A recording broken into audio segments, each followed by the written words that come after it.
வணக்கம். தந்தையின் பாட்காஸ்ட் செய்திகளை வாசிப்பது நான் கார்த்திகா பிரகாஷ். முதலில் தலைப்புச் செய்திகளை பார்க்கலாம். தமிழகம் முழுவதும் பொங்கல் பண்டிகை கோலாகல கொண்டாட்டம். ஒருவருக்கொருவர் வாழ்த்துக்களை பரிமாறி உற்சாகம்.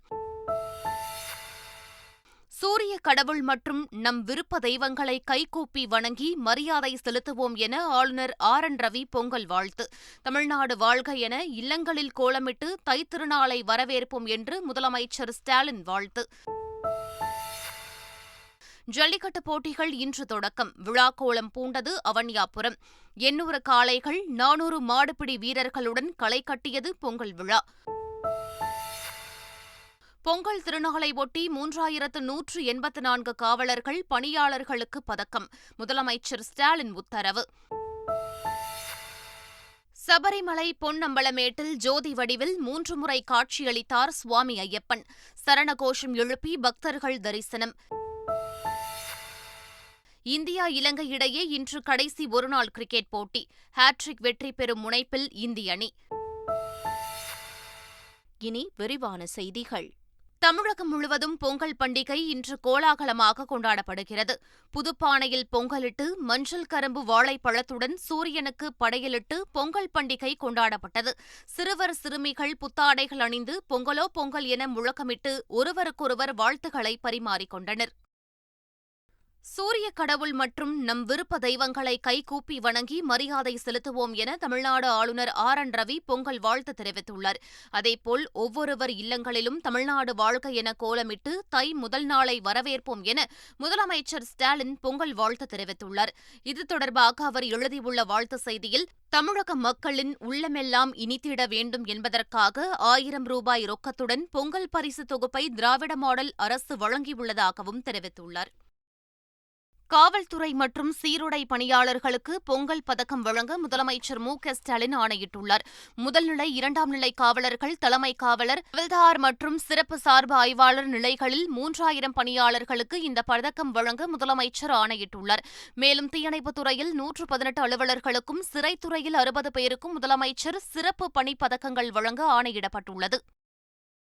திமுகவில் இருக்கும் அணிகளில் இளைஞரணி முதல் அணியாக இருப்பதாக முதலமைச்சர் ஸ்டாலின் பாராட்டு தெரிவித்துள்ளார். திராவிட மாடல் பயிற்சி பாசறை 2 மற்றும் திமுக இளைஞரணி செயலி தொடக்க விழா சென்னை அண்ணா அறிவாலயத்தில் நடைபெற்றது. நிகழ்ச்சியில் திமுக இளைஞரணி செயலியை முதலமைச்சர் ஸ்டாலின் தொடங்கி வைத்தார்.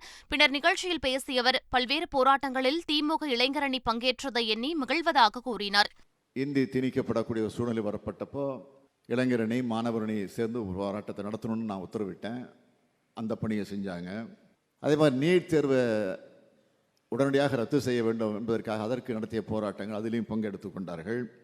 குடியுரிமை திருத்த சட்டம், அதற்கும் அவர்கள் போராடிய அந்த நினைவுகளெல்லாம் எனக்கு வந்துக்கிட்டு இருக்கு. ஆக எதுக்கு சொல்கிறேன்னா, இந்த 3 வருஷத்தில் எத்தனையோ பணிகளை கழகத்தின் சார்பில் மாவட்ட செயலாளர்கள், ஒன்றிய செயலாளர்கள், நகர செயலாளர்கள், பல அமைப்புகள் செஞ்சிருந்தாலும் அதில் இளைஞரணியும் பங்கெடுத்து செஞ்சிருக்கிறது என்பதை எண்ணி நான் உள்ளபடியே மகிழ்ச்சி அடைகிறேன். ஒரே நாடு ஒரே தேர்தலுக்கு அதிமுக ஆதரவளிப்பதாக இந்திய சட்ட ஆணையத்திற்கு அக்கட்சி சார்பில் பதில் அனுப்பப்பட்டுள்ளது. ஒரே நாடு ஒரே தேர்தல் தொடர்பாக ஜனவரி 16ஆம் தேதிக்குள் தங்களுடைய கருத்துக்களை தெரிவிக்கும்படி அரசியல் கட்சிகளுக்கு சட்ட ஆணையம் தெரிவித்திருந்த நிலையில் இபிஎஸ் தரப்பிலிருந்து பதில் அளிக்கப்பட்டுள்ளது. அதில் ஒரே நாடு ஒரே தேர்தலுக்கு ஆதரவளிப்பதாக எதிர்க்கட்சித் தலைவர் எடப்பாடி பழனிசாமி தெரிவித்துள்ளார். ஒரே நாடு ஒரே தேர்தல் திட்டப்படி மீண்டும் தேர்தல் நடந்தால் அதிமுக இல்லாமல் போய்விடும் என மக்கள் நல்வாழ்வுத்துறை அமைச்சர் சுப்பிரமணியன் கூறியுள்ளார். சென்னை சைதாப்பேட்டையில் செய்தியாளர்களை சந்தித்த அவர் இதனை தெரிவித்தார். ஒரே நாடு ஒரே தேர்தல் திட்டத்தை எதிர்த்து வந்த அதிமுக தற்போது ஆதரவளிப்பது ஏன் என காங்கிரஸ் கட்சியின் சட்டமன்ற குழு தலைவர் செல்வ பெருந்தகை தெரிவித்துள்ளார். இதுகுறித்து அவர் வெளியிட்டுள்ள அறிக்கையில், அதிமுகவினரை தமிழ்நாட்டு மக்கள் எந்த வகையிலும் ஏற்றுக்கொள்ள மாட்டார்கள் என்றும் அவர்களின் எண்ணமும் ஈடேறாது என கூறினார். அரசியலமைப்பு சட்டத்தின்படி மக்களால் தேர்ந்தெடுக்கப்படும் அரசு 5 ஆண்டுகள் ஆட்சியில் இருக்கும் என கூறுவதாக சுட்டிக்காட்டினார். திமுகவினர் தேவையில்லாமல் ஆளுநரை சீண்டி பார்ப்பதாகவும், ஆளுநர் மரியாதைக்காக பத்திரிகையாளர்களை சந்திக்காமல் இருப்பதாகவும் பாஜக மாநில தலைவர் அண்ணாமலை தெரிவித்துள்ளார். கன்னியாகுமரியை அடுத்த அருமனையில் செய்தியாளர்களை சந்தித்த அவர், ஆளுநர் பத்திரிகையாளர்களை சந்தித்தால் அரசுக்கு சங்கடமாகிவிடும் என்று கூறினார். கவர்னர் இத்தனால பாவம் மரியாதைக்காக பிரஸ்கிட்ட பேசாமல் இருக்கான். இப்போ கவர்னரும் பிரஸ்கிட்ட வந்து நான் ஏன் பில்லு கையெழுத்து போடலாம், இதான் பிரச்சனை அப்படின்னு சொல்ல ஆரம்பித்தா அரசுக்கு எவ்வளோ பெரிய தர்ம சங்கடம். கவர்னர் அரசனுடைய மாண்புக்காக பேசாமல் அமைதியாக இருக்கார். ஆனால் அந்த அரசு தொடர்ந்து கவர்னரை சீண்டிக்கிட்டே இருந்தால் கவர்னர் அமைதி காப்பாரா அப்படிங்கிற கேள்வி எனக்கு தெரியாது. ஏன்னா நானும் உங்களை போன்ற சாதாரண மனிதன் தான். திமுக பொதுக்கூட்டத்தில் ஆளுநர் குறித்து அவதூறாக பேசிய திமுக பேச்சாளர் சிவாஜி கிருஷ்ணன் மூர்த்தி மீது நடவடிக்கை எடுக்கக் கோரி பாஜக சார்பில் டிஜிபி அலுவலகத்தில் புகார் மனு அளிக்கப்பட்டுள்ளது. இந்நிலையில் தமிழக ஆளுநர் RN ரவி குறித்து திமுக பேச்சாளர் சிவாஜி கிருஷ்ணமூர்த்தி அவதூறாக பேசிய விவகாரத்தில் வழக்கு தொடர தமிழ்நாடு அரசுக்கு காவல்துறை பரிந்துரை செய்துள்ளது. இதனைத் தொடர்ந்து ஆளுநர் குறித்து சர்ச்சை பேச்சு எதிரொலியாக திமுக பேச்சாளர் சிவாஜி கிருஷ்ணமூர்த்தி கட்சியில் இருந்து தற்காலிகமாக நீக்கப்பட்டுள்ளதாக திமுக பொதுச் செயலாளர் துரைமுருகன் அறிவித்துள்ளார். மதிமுக பொதுச் செயலாளர் வைகோவை பொறுத்தவரை சேது சமுத்திர திட்டம் மிக முக்கியமானது என மதிமுக தலைமை நிலைய செயலாளர் துரை வைகோ தெரிவித்துள்ளார். மதுரையில் செய்தியாளர்களை சந்தித்த அவர் இதனை தெரிவித்தார். சட்டம் ஒழுங்கை மீறுபவர்கள் எந்த கட்சியை சேர்ந்தவராக இருந்தாலும் முதலமைச்சர் இரும்பு கரம் கொண்டு ஒடுக்குவார் என அமைச்சர் அன்பில் மகேஷ் தெரிவித்துள்ளார். தஞ்சையில் 8 கோடி ரூபாய் மதிப்பீட்டில் அமைக்கப்பட்ட அருங்காட்சியகத்தை பள்ளிக்கல்வித்துறை அமைச்சர் அன்பில் மகேஷ் குத்துவிளக்கு ஏற்றி தொடங்கி வைத்தார். அப்போது செய்தியாளர்களை சந்தித்த அவர் சட்டம் ஒழுங்கு விவகாரத்தில் கட்சி பேதமின்றி நடவடிக்கை எடுக்கப்படும் என தெரிவித்தார். தமிழர்கள் தங்களது பழக்க வழக்கங்களை மறக்காமல் இருக்க வேண்டும் என அமைச்சர் KN நேரு வேண்டுகோள் விடுத்துள்ளார். திருச்சி மாவட்டம் முள்ளிக்கரும்பூர் கிராமத்தில் சுற்றுலாத்துறையின் சார்பில் பொங்கல் சுற்றுலா விழா நடைபெற்றது. அதில் பங்கேற்று பேசிய அவர் தமிழ்நாட்டினர் உணர்வுகளையும் பழக்க வழக்கங்களையும் என்றைக்கும் மறக்காமல் இருக்க வேண்டும் என கேட்டுக் கொண்டார். காணும் பொங்கல் அன்று சென்னையில் சிறப்பு பேருந்துகள் இயக்கப்படும் என போக்குவரத்துத்துறை அமைச்சர் SS சிவசங்கர் தெரிவித்துள்ளார். தாம்பரம் ரயில் நிலைய பேருந்து நிலையத்தில் ஆய்வு செய்தார். பின்னர் செய்தியாளர்களை சந்தித்த அவர் சிறப்பு பேருந்துகள் மூலம் 4 லட்சம் பயணிகள் பயணம் மேற்கொண்டுள்ளதாக தெரிவித்தார். பொங்கல் முடிந்த பிறகு அடுத்த 3 நாட்களும் சிறப்பு பேருந்துகள் இயக்கப்படும் என்றும் காணும் பொங்கல் அன்று சென்னையில் சிறப்பு பேருந்துகள் இயக்கப்படும் என்றும் அமைச்சர் சிவசங்கர் கூறினார். திருவள்ளுவர் திருநாளான தை 2ஆம் நாள் வள்ளுவர் கோட்டத்தில் உள்ள திருவள்ளுவரின் சிலைக்கு முதலமைச்சர் ஸ்டாலின் மாலை அணிவித்து மரியாதை செலுத்தவுள்ளார். இதைத் தொடர்ந்து நடைபெறும் விருதுகள் வழங்கும் விழாவில் முதலமைச்சர் பங்கேற்று விருதுகளை வழங்கவுள்ளார். 2023ஆம் ஆண்டுக்கான திருவள்ளுவர் விருது இரணியன் நா.கு. பொன்னுசாமிக்கும், 2022ஆம் ஆண்டிற்கான பேரறிஞர் அண்ணா விருது உபயதுல்லாவுக்கும் வழங்குகிறார். பெருந்தலைவர் காமராசர் விருது EVK இளங்கோவனுக்கும், மகாகவி பாரதியார் விருது முனைவர் RA வெங்கடாச்சலபதிக்கும், பாவேந்தர் பாரதிதாசன் விருது வாலாஜா வல்லவனுக்கும், திருவிக விருது நாமக்கல் போ. வேல்சாமிக்கும் வழங்கப்பட உள்ளது. ஊர்கூடி இழுத்தால்தான் தேர் நகரும் என்பது போல் அனைவரும் ஒன்று சேர்ந்தால் மட்டுமே அதிமுகவிற்கு பொற்காலம் பிறக்கும் என்று OPS ஆதரவாளர் மருது அழகுராஜ் தெரிவித்துள்ளார். சங்கரன் கோவிலில் செய்தியாளர்களை சந்தித்தவர் இதனை தெரிவித்தார். பொள்ளாச்சி அருகே ஆச்சிப்பட்டியில் 8வது சர்வதேச பலூன் திருவிழா கோலாகலமாக தொடங்கியது. இதில் America, England, Brazil, Netherlands, Canada உள்ளிட்ட 10 நாடுகளிலிருந்து கொண்டுவரப்பட்ட ராட்சத வெப்பக்காற்று பலூன்கள் பறக்கவிடப்பட்டன. இந்நிலையில் இன்றுடன் நிறைவடையும் இந்த பலூன் திருவிழாவில் ஏராளமான பொதுமக்கள், சுற்றுலாப் பயணிகள் பங்கேற்று ராட்சத பலூன்களை பார்த்து மகிழ்ந்தனர். பொங்கல் பண்டிகையை முன்னிட்டு புகழ்பெற்ற அவனியாபுரம் ஜல்லிக்கட்டு போட்டி இன்று நடைபெறவுள்ளது. இதில் பல்வேறு பகுதிகளில் இருந்தும் ஏராளமான மக்கள் பார்வையாளர்களாக பங்கேற்க உள்ளனர். 1300 போலீசார் பாதுகாப்பு பணியில் ஈடுபட உள்ளனர். இந்நிலையில் சட்டம் ஒழுங்கை பராமரிக்கும் வகையில் அவனியாபுரம் சுற்றுவட்டார பகுதிகளில் இயங்கி வரும் 10 டாஸ்மாக் கடைகள் மற்றும் ஒரு மணமகள் மன்றம் ஆகியவற்றை மூட மாவட்ட ஆட்சியர் உத்தரவிட்டுள்ளார். போகி பண்டிகை கோலாகலமாக கொண்டாடப்பட்ட நிலையில் சென்னை மாநகரில் காற்று மாசு அதிகரித்துள்ளது. அதிகாலை முதலே பொதுமக்கள் பழைய பொருட்களை தீயிட்டு கொளுத்தி போகி பண்டிகையை கொண்டாடிய நிலையில் சென்னையில் காற்று மாசு அதிகரித்து காணப்படுகிறது. அதிகபட்சமாக ஆலந்தூர் மற்றும் பெருங்குடி பகுதியில் காற்று மாசு தர குறியீடு 100ஐ தாண்டியதாக மாசு கட்டுப்பாட்டு வாரியம் தெரிவித்துள்ளது. காற்றில் BM10 மற்றும் BM2.5 நுண்துகள்களின் அளவு பெருவாரியாக கண்டறியப்பட்டுள்ளதால் ஆஸ்துமா மற்றும் இருதய நோயாளிகள் கவனமாக இருக்கும்படி அறிவுறுத்தப்பட்டுள்ளனர். ஆவடியில் உள்ள தமிழ்நாடு சிறப்பு காவல் படை 2ஆம் மணி வளாகத்தில் பொங்கல் விழா ஆட்டம் பாட்டத்துடன் சிறப்பாக கொண்டாடப்பட்டது. அதில் DGP சைலேந்திரபாபு சிறப்பு அழைப்பாளராக கலந்து கொண்டு பொங்கல் விழாவை தொடங்கி வைத்தார். விழாவில் பங்கேற்ற தப்பாட்ட, சிலம்பாட்ட கலைஞர்களுக்கு DGP சைலேந்திரபாபு 500 ரூபாய் அன்பளிப்பாக வழங்கினார். பிரபாகரன் பிறந்தநாள் விழா தொடர்பான பேச்சுப் போட்டியில் இந்திய இறையாண்மைக்கு எதிராக பேசக்கூடாது என சென்னை உயர்நீதிமன்றம் உத்தரவிட்டுள்ளது. சென்னை சின்மயா நகரில் கல்லூரி மாணவ மாணவிகளுக்கான பேச்சுப் போட்டிக்கு போலீசார் நிபந்தனை விதித்த நிலையில் அதனை எதிர்த்து தொடரப்பட்ட வழக்கில் இந்த உத்தரவு பிறப்பிக்கப்பட்டுள்ளது. பயங்கரவாத இயக்கத்துக்கு ஆதரவு தெரிவிப்பது குற்றமல்ல என உச்சநீதிமன்றம் தீர்ப்பளித்துள்ளதை சுட்டிக்காட்டிய நீதிபதி, விடுதலை புலிகள் இயக்கத்தையோ அதன் தலைவரையோ புகழ்ந்து பேசக்கூடாது என்கிற நிபந்தனை முறையற்றது என கூறி அந்த நிபந்தனையை ரத்து செய்து உத்தரவிட்டார். கடற்கரை பகுதிகளில் பல்வேறு தடுப்பு நடவடிக்கைகள் காரணமாக கடந்த ஓராண்டில் கடலில் மூழ்கி உயிரிழப்பவர்கள் எண்ணிக்கை குறைந்துள்ளதாக சென்னை காவல் ஆணையர் சங்கர் ஜிவால் தெரிவித்தார். சென்னையில் செய்தியாளர்களை சந்தித்தவர் இதனை தெரிவித்தார். தமிழக அரசு துறைகளின் அனைத்து போட்டித் தேர்வுகளிலும் தமிழ் மொழி பாடத்தாளை கட்டாயமாக்க சட்டத்திருத்த மசோதா நிறைவேற்றப்பட்டுள்ளது. இதேபோல உத்தரப்பிரதேசம், பீகார், சத்தீஸ்கர் ஆகிய மாநில அரசு வேலைகளுக்கு ஹிந்தி மொழி பாடத்தால் ஏற்கனவே கட்டாயமாக்கப்பட்டுள்ளது.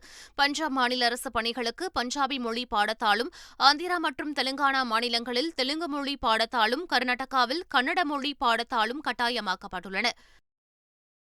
காணும் பொங்கல் மற்றும் ஆற்றுத் திருவிழாவிற்கு 2500 போலீசார் பாதுகாப்பு அளிக்கப்பட்டுள்ளதாக கடலூர் மாவட்ட காவல்துறை தெரிவித்துள்ளது.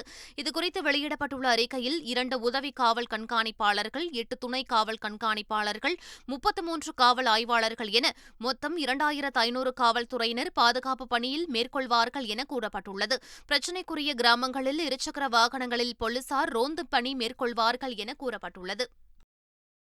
சபரிமலை ஐயப்பன் கோவிலில் லட்சக்கணக்கான பக்தர்கள் ஜோதி வடிவில் காட்சியளித்த ஐயப்பனை தரிசனம் செய்தனர். மகர விளக்கு பூஜையை ஒட்டி சுவாமி ஐயப்பனுக்கு அணிவிக்கப்படும் தங்க ஆபரணங்கள் பந்தளத்திலிருந்து ஊர்வலமாக கொண்டுவரப்பட்டு 18ஆம் படி ஏறி சன்னிதானத்தை அடைந்தது. சிறப்பு பூஜைகளுடன் ஐயப்பனுக்கு தங்க ஆபரணங்கள் அணிவிக்கப்பட்டு தீபாராதனை காண்பிக்கப்பட்டது. இதையடுத்து பொன்னம்பலமேட்டில் ஐயப்பன் ஜோதி வடிவமாய் 3 முறை காட்சியளித்தார். அப்போது சரண கோஷத்துடன் பக்தர்கள் ஐயப்பனை தரிசனம் செய்தனர். திருநள்ளாறு சனீஸ்வரர் கோவிலில் சனிப்பெயர்ச்சி விழா பஞ்சாங்கப்படி இந்த ஆண்டு டிசம்பர் மாதம் நடைபெறும் என கோவில் நிர்வாகம் அதிகாரப்பூர்வமாக அறிவித்துள்ளது. 2023ஆம் ஆண்டிற்கான சனி பெயர்ச்சியானது திருக்கணித பஞ்சாங்கத்தின்படி வரும் 17ஆம் தேதியும், வாக்கிய பஞ்சாங்கப்படி மார்ச் மாதம் 29ஆம் தேதியும் நடைபெறவுள்ளதாக தெரிவிக்கப்பட்டது. இந்நிலையில் திருநள்ளாறு கோவில் நிர்வாகம் சார்பில் காணொலி ஒன்று வெளியிடப்பட்டுள்ளது. அதில் திருநள்ளாறு சனீஸ்வர பகவான் கோவிலில் சனி பெயர்ச்சியானது டிசம்பரில்தான் நடைபெறவுள்ளதாகவும், அப்போது சனி பகவான் மகர ராசியில் இருந்து கும்பராசிக்கு பிரவேசிக்க உள்ளதாகவும் தெரிவிக்கப்பட்டதுடன் திருநள்ளாறு கோவிலில் சனிப்பெயர்ச்சி நடைபெறும் தேதி மற்றும் நேரம் ஆகியவை விரைவில் அறிவிக்கப்படும் என தெரிவிக்கப்பட்டுள்ளது. உத்தரகாண்டில் உள்ள மலைநகரமான ஜோஷிமத்தில் ஏராளமான வீடுகள் நிலத்தில் புதையுண்டு வருவதால் 4000 குடும்பங்கள் அங்கிருந்து பாதுகாப்பான இடங்களுக்கு இடம்பெயர்ந்துள்ளனர். டிசம்பர் 27 முதல் ஜனவரி 8 வரை அந்நகரம் 5.4 சென்டிமீட்டர் அளவுக்கு புதையுண்டதாக இஸ்ரோவின் கார்டோசெட் 2S செயற்கைக்கோள் மூலம் எடுக்கப்பட்ட புகைப்படங்கள் உறுதி செய்கின்றன. இந்நிலையில் தேசிய பேரிடர் மேலாண்மை ஆணையம், அரசு அமைப்புகள் இது தொடர்பாக ஊடகங்கள் மற்றும் சமூக ஊடகங்களில் தகவல்களை அளிக்க தடை விதித்துள்ளது. கிரிப்டோ நாணயங்களில் முதலீடு செய்வது சூதாட்டத்தில் ஈடுபடுவதை போன்றது என்று ரிசர்வ் வங்கி ஆளுநர் சக்தி காந்ததாஸ் தெரிவித்துள்ளார். அனைத்து கிரிப்டோ நாணயங்களும் இந்தியாவில் முற்றிலுமாக தடை செய்யப்பட வேண்டும் என்று வலியுறுத்தியுள்ளார். கிரிப்டோ நாணயங்களின் மதிப்பை நிர்ணயம் செய்ய அடிப்படை எதுவும் இல்லை என்றும், யூக வர்த்தகத்தின் அடிப்படையில் அவற்றின் விலைகளில் ஏற்ற இறக்கம் ஏற்படுவதாக கூறியுள்ளார். பிரதமர் மோடியின் திறமையான, தைரியமான நடவடிக்கைகளால் உலகளாவிய பார்வையில் இந்தியாவின் மதிப்பு உயர்ந்து வருவதாக மத்திய வெளியுறவுத்துறை அமைச்சர் ஜெய்சங்கர் புகழாரம் சூட்டியுள்ளார்.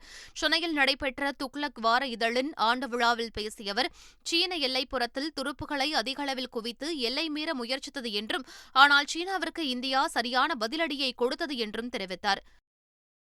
ஹாக்கி உலகக்கோப்பை தொடரின் லீக் போட்டியில் ஆஸ்திரேலியா, இங்கிலாந்து அணிகள் தங்கள் முதல் வெற்றியை பதிவு செய்துள்ளன. குரூப் ஏ பிரிவில் நடைபெற்ற லீக் போட்டியில் கோல் மழை பொழிந்த ஆஸ்திரேலியா 8-0 என்ற கணக்கில் பிரான்ஸை வீழ்த்தியது. குரூப் டி பிரிவில் 5-0 என்ற கோல் கணக்கில் வேல்ஸை இங்கிலாந்து பந்தாடியது. மற்றொரு லீக் போட்டியில் தென்னாப்பிரிக்காவை 1-0 என்ற கோல் கணக்கில் அர்ஜென்டினா வென்றது. தென்னாப்பிரிக்காவில் நடைபெறும் 19 வயதுக்கு உட்பட்டோருக்கான மகளிர் T20 உலகக்கோப்பை தொடரில் தென்னாப்பிரிக்காவை 7 விக்கெட்டுகள் வித்தியாசத்தில் இந்திய அணி வீழ்த்தியது. முதலில் ஆடிய தென்னாப்பிரிக்க அணி 20 ஓவர்களில் 5 விக்கெட்டுகள் இழப்பிற்கு 166 ரன்கள் சேர்த்துள்ளது. அடுத்த களமிறங்கிய இந்திய அணி 3 விக்கெட்டுகளை இழந்த நிலையில் வெற்றி இலக்கை எட்டியது. இதன் மூலம் 7 விக்கெட்டுகள் வித்தியாசத்தில் வெற்றி பெற்ற இந்திய மகளிர் அணி 2 புள்ளிகளை பெற்றது. இந்தியா இலங்கை அணிகளுக்கு இடையேயான 3வது மற்றும் கடைசி ஒருநாள் கிரிக்கெட் போட்டி இன்று நடைபெறுகிறது. ஏற்கனவே நடைபெற்ற 2 போட்டிகளிலும் இந்திய அணி வென்று தொடரை கைப்பற்றியுள்ள நிலையில் ஹாட்ரிக் வெற்றி பெறும் முனைப்புடன் களம் இறங்குகிறது. அதேநேரம் ஆறுதல் வெற்றியை பதிவு செய்ய இலங்கை அணி போராடும். கேரள மாநிலம் திருவனந்தபுரத்தில் நண்பகல் 1:30 மணிக்கு இன்றைய போட்டி தொடங்குகிறது. மீண்டும் தலைப்புச் செய்திகள். தமிழகம் முழுவதும் பொங்கல் பண்டிகை கோலாகல கொண்டாட்டம். ஒருவருக்கொருவர் வாழ்த்துக்களை பரிமாறி உற்சாகம். சூரிய கடவுள் மற்றும் நம் விருப்ப தெய்வங்களை கைகூப்பி வணங்கி மரியாதை செலுத்துவோம் என ஆளுநர் RN ரவி பொங்கல் வாழ்த்து. தமிழ்நாடு வாழ்க என இல்லங்களில் கோலமிட்டு தைத்திருநாளை வரவேற்போம் என்று முதலமைச்சர் ஸ்டாலின் வாழ்த்து. ஜல்லிக்கட்டு போட்டிகள் இன்று தொடக்கம். விழாக்கோலம் பூண்டது அவனியாபுரம். 800 காளைகள் 400 மாடுபிடி வீரர்களுடன் களை கட்டியது பொங்கல் விழா. பொங்கல் திருநாளை ஒட்டி 3184 காவலர்கள் பணியாளர்களுக்கு பதக்கம். முதலமைச்சர் ஸ்டாலின் உத்தரவு. சபரிமலை பொன்னம்பலமேட்டில் ஜோதி வடிவில் 3 முறை காட்சியளித்தார் சுவாமி ஐயப்பன். சரணகோஷம் எழுப்பி பக்தர்கள் தரிசனம். இந்தியா இலங்கை இடையே இன்று கடைசி ஒருநாள் கிரிக்கெட் போட்டி. ஹாட்ரிக் வெற்றி பெறும் முனைப்பில் இந்திய அணி. இத்துடன் பாட்காஸ்ட் செய்திகள் நிறைவு பெறுகின்றன. வணக்கம்.